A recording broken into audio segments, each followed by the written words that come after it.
Human sa tulog ka semana, gilibkas na ang border closure sa lalawigan sa Bohol, sugod karong adlaw sa Executive Order number 42.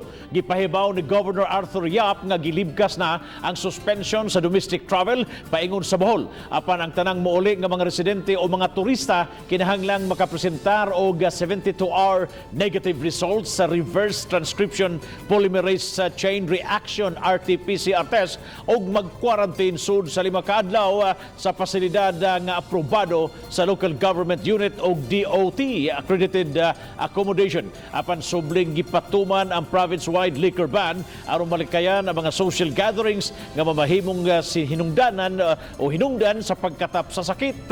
Hangtod sa Agosto 31 ang Bohol adunay 13,116 confirmed cases, din 1,842 ang active cases ni og 275 na ang namatay.